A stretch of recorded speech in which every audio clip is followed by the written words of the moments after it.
Berikut macam-macam alat ukur yang akan kita bahas kali ini, yaitu neraca, jangka sorong, dan mikrometer skrup.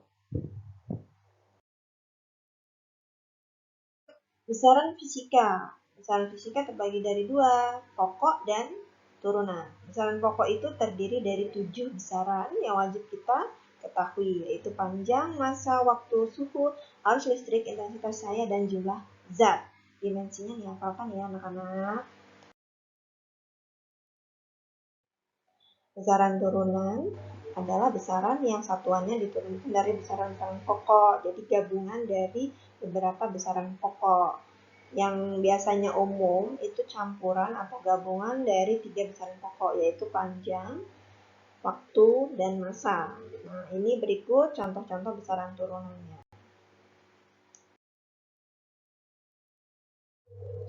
Bagian-bagian jangka sorong, ada rahang dalam, ada skrup pengunci, ada skala inci, skala senti, pengukuran untuk kedalaman, skala nonius, dan rahang luar. Ini masing-masing kegunaannya berbeda-beda ya. Rahang dalam untuk mengukur diameter dalam, rahang luar untuk mengukur diameter luar.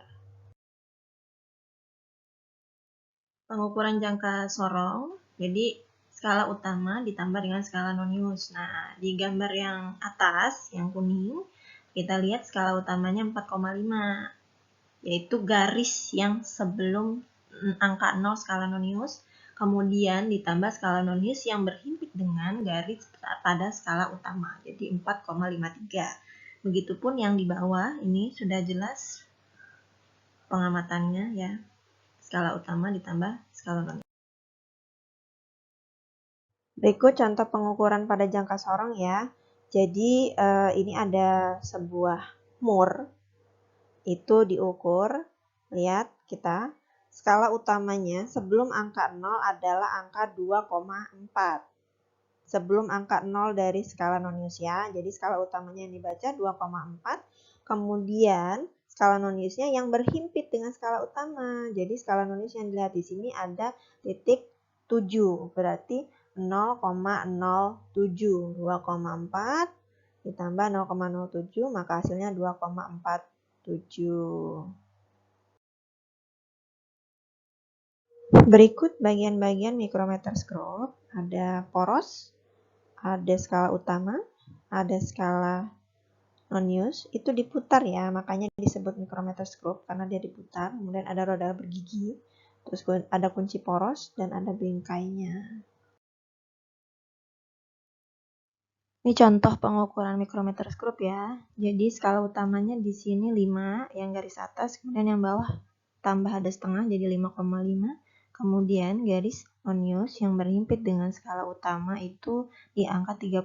Nah, di sini 30 ini per 100 ya, jadi 0,3. Jadi digabung total semua 5,8 mm.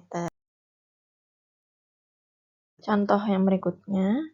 Di sini garis skala utamanya menyentuh angka 1, 2, 3, 4. Nah, 4 karena ada garis bawah masih kelihatan, jadi 4,5 ditambah 10, garisnya yang berhimpit 1, 2, jadi 12. Nah, 4,5 ditambah 0,12 mm karena per 100 ya. Jadi 4,62 mm. Bagian-bagian neraca haus, ada piringan wadah, ada beban geser, terus ada 3 lengan ya, di situ ada nanti satuan, puluhan, dan ratusan. Kemudian ada skrup untuk pengalibrasinya. Kemudian nanti ada bagian titik nol, kalau saat mengukur beban sudah di tengah-tengah, berarti beban yang kita geser itu sesuai dengan hasil pengukuran. Pengukuran neraca kita mulai dari angka yang ratusan ya. Yang ratusan di sini di bagian tengah itu yang terkena bebannya itu 400 hasil pengukurannya. Kemudian beban ada di bagian 90 untuk puluhannya. Kemudian yang satuannya itu di titik 8,2. Jadi 498,2 gram hasil pengukurannya. Sekarang masuk ke angka penting ya. Ada beberapa aturan angka penting. 1. Semua angka bukan 0 adalah angka penting. Kedua, angka 0 di belakang angka bukan 0 adalah bukan angka penting, karena nanti bisa dirubah menjadi notasi ilmiah, nanti pakai eksponen. Kemudian, angka 0 yang terletak di antara dua angka bukan angka 0 adalah angka penting. Angka 0 di depan angka bukan 0 adalah bukan angka penting. Angka 0 di belakang tanda desimal itu adalah angka penting. Sekarang kita lanjut ke aturan pembulatan angka penting ya. Jadi angka-angka penting itu ada kalanya kita harus melakukan pembulatan pada saat kita mengoperasikan angka penting, penjumlahan, perkalian, pembagian. Adapun aturannya, 1, angka-angka yang lebih kecil daripada 5 dibulatkan ke bawah.